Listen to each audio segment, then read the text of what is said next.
Today is a deadline day for Texas power companies, believe it or not. It's after February's winter storm and power failure across the state. So we have ABC 13 reporter Charlie Edsity. She's live looking ahead for us. Good morning, Charlie.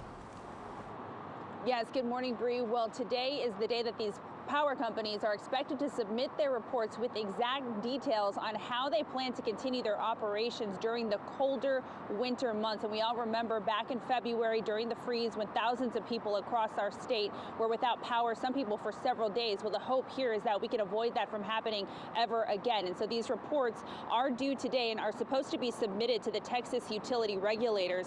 And they're actually required to include lots of different pieces of information, like the exact temperatures at which the power plants can continue operating, and also any training information that has been provided about cold weather preparations. So in addition to this report, companies also required to fix any issues that also happened during the winter freeze.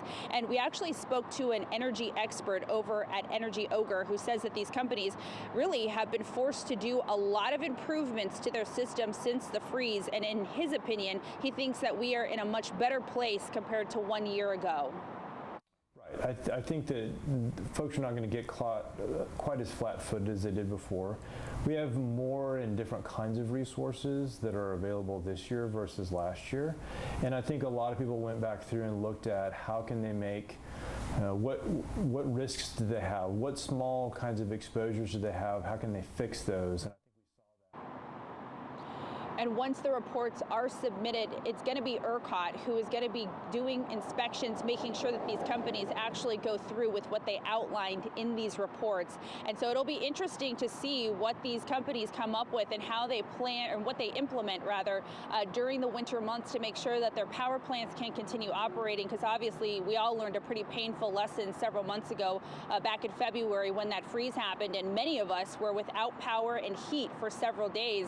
And unfortunately, there were some lives lost in that situation as well. So it'll be interesting to see what these companies come up with.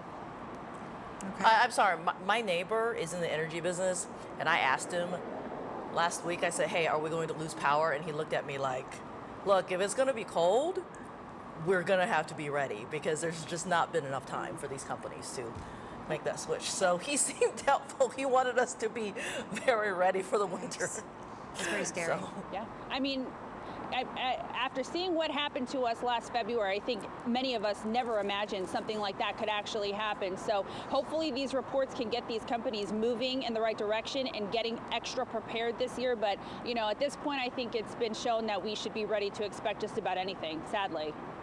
Yeah, that is sad. And we're almost a year to that anniversary, which seems crazy to me. Yeah. Charlie, Yeah. thanks so much. Thank you so much.